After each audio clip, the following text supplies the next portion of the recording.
Hello बच्चों, आठ का ठाठ देख लिया कैसे वो काम करता है। आठ का ठाठ लेंस के लिए। चलो अभी हम लोग बात करते हैं इस वीडियो में रूल क्या है। आखिर इमेज जो फॉर्म करेगा तो कुछ ना कुछ तो रूल होगा ही। हम लोग कॉनकेव और कॉन्वेक्स दोनों के लिए हम लोग रूल की बात करते हैं कि रे उसके किस पोजीशन पे आएगा तो कैसा उसका बिहेव होगा। हम इसके बारे में शुरू करते हैं। देखिए बेटा, रूल्स। फर्स्ट रूल, व्हेन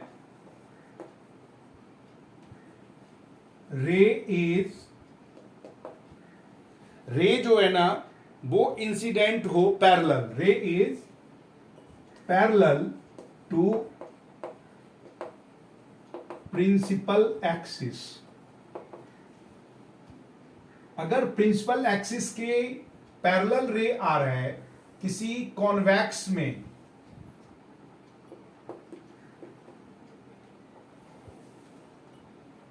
ये हमारा ऑप्टिकल सेंटर है, ये F1, ये 2F1, और कोई रे पैरेलल आ रहा है तो बेटा ये रिफ्रैक्शन के बाद प्रिंसिपल फोकस यानी कि F2 से पास आउट होगा।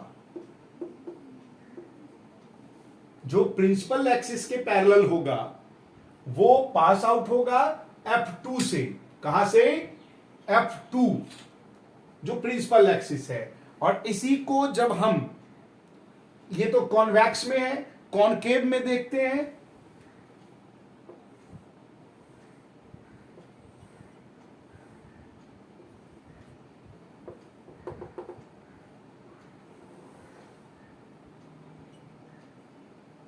ऑप्टिकल सेंटर F1, 2F1, ये डाइवर्जिंग लेंस है हमारा। रे पैरेलल आया और ये रिफ्लेक्ट होगा, डाइवर्ज होगा, और लेकिन ये डाइवर्जिंग लाइन हमें ऐसा महसूस होगा कि ये जब इंसिडेंट करे तो F1 यानी प्रिंसिपल एक्सिस इसका है, यहां पर आके कटेगा। ये फर्स्ट रूल हो गया। सेकेंड में देखिए, when ray incident from F1, जब रे क्या हो, when ray incident from F1 तो क्या होगा?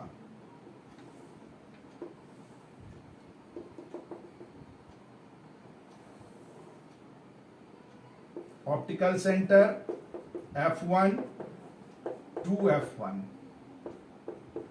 F2, 2F2। कोई अगर रे इंसिडेंट हो रहा है F1 से तो बेटा रिफ्रैक्शन के बाद ये पैरेलल जाएगा, प्रिंसिपल एक्सिस से ये पैरेलल होता चला जाएगा। ठीक है, ऐसे ही कॉनकेव में भी।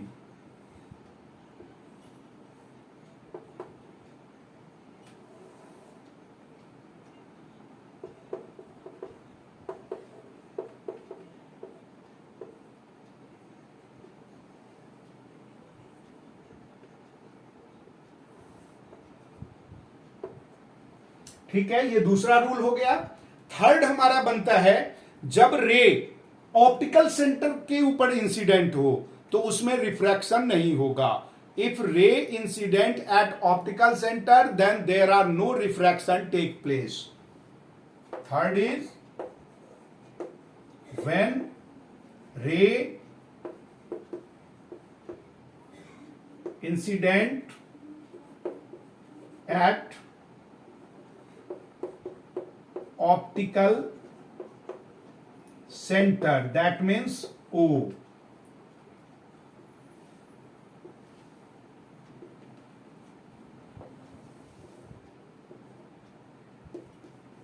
F1, 2F1,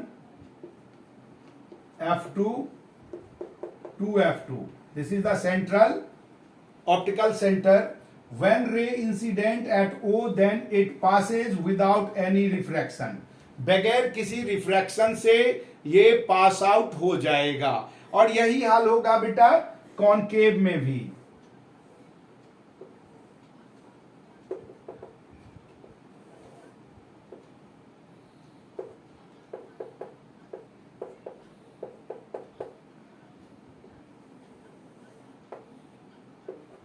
ये तीनों रूल है जो इस रूल के बाद हम लोगों को फाइंड आउट करना होगा इमेज फॉर्मेशन। इमेज कैसे हमारा बनेगा, फॉर्म कैसे करेगा। तो सबसे पहले आपको रूल की बात करना है। अब इमेज फॉर्मेशन के लिए भी आप जानते हो कि टोटल हमारे पास 6 कंडीशंस हैं जो इमेज फॉर्म होगा। इमेज हमारा 6 कंडीशन, यानी कि object should be placed at 6 places. Object को प्लेस करने के लिए हमारे पास पोजीशन 6 हैं, और उन्हीं 6 में से केवल एक पोजीशन ऐसा है जिसमें हमारा वर्चुअल इमेज बनता है। किसके लिए? हम उसके लिए बात करेंगे जब हम कॉन्वेक्स लेंस की बात करेंगे। याद कीजिए, कॉन्वेक्स लेंस जो होता है वो क्या होता है? डाइवर्जिंग लेंस होता है, जबकि कॉनकेव जो होता है वो कॉनकेव है, कन्वर्जिंग लेंस है। कन्वर्ज का मतलब जो बाहर से फैले हुए लाइट को एक जगह कर देना, और डाइवर्जिंग का मतलब जो लाइट को एक जगह से लाइट है तो उसको फैला देना। तो ये डाइवर्जिंग है, ये कन्वर्जिंग है। मैंने इससे पहले वाले वीडियो में ये भी आपको समझाया था कि जो मिरर में हम लोग फोकस समझते थे और सेंटर ऑफ कर्वेचर, लेंस में वो f1 और सेंटर ऑफ कर्वेचर की जगह 2f1 होता है। जबकि अगर हम लोग इसमें यहां पर पोल था, पोल के जगह पर हमारा क्या होगा? Optical centre. Principal axis as it is होगा। कॉन्वेक्स में प्रिंसिपल फोकस होता है f2, क्योंकि दोनों साइड इसका ट्रांसपेरेंट है, लाइट आर पार होती है, तो जाहिर है कि ये f2 जो है ना वो इसका फोकस प्रिंसिपल होगा। जबकि कॉनकेव की बात करते हैं तो f1 ही होता, दूसरे साइड तो कोई इमेज ही नहीं, क्योंकि वो तो डाइवर्जिंग है, लाइट तो फैल जाता है, और जहां वो क्रॉस होगा हम उसी को मानेंगे, इसलिए ये f1 ही होता। और ये सेंटर ऑफ कर्वेचर जिसको हमने पढ़ा था इसमें मिरर में, वो इसमें हम लोग 2f1 के नाम से जानते हैं। ये इसका डबल होता है। क्लियर है? तो आज ये रूल आपको पता चल गया कि कैसे हमारा इमेज फॉर्म होगा। इससे पहले मैंने आपको इमेज फॉर्मेशन के सारे 8 के ठाठ में मैंने समझाया था कि कैसे आपको कहां पर ऑब्जेक्ट प्लेस करने के बाद कहां इमेज बनेगा। तो इन दोनों वीडियो को आप लोगों को बार बार देख लेना है, समझ लेना है, क्योंकि अगले वीडियो में हम लोग बात करेंगे कहां इमेज हमारा बनेगा, इमेज फॉर्मेशन, वो भी रे डायग्राम के साथ। मैं कॉनकेव का भी और कॉन्वेक्स का भी इमेज कहां फॉर्म होगा, कैसा फॉर्म होगा, वो अगले वीडियो में करेंगे। इसलिए आपको उस सब्सक्राइब करना है ताकि हर एक वीडियो आपको मिलता जाए, आपकी पढ़ाई कंटिन्यू होता रहे, कंटिन्यूअसली मिलता रहे। और हां, शेयर भी कीजिए, कमेंट भी कीजिए। अब बताइए आपको क्या नहीं मिला, आप बताइए कि आपको और क्या सब चाहिए। आप कमेंट बॉक्स में लिखेंगे, मैं उसका समाधान अगले वीडियो में बना के आपके पास देता जाऊंगा। पढ़ाई करना जरूरी है, पढ़ते रहिए, सहयोग लेते रहिए। तब तक के लिए बाय, मिलते हैं अगले वीडियो में।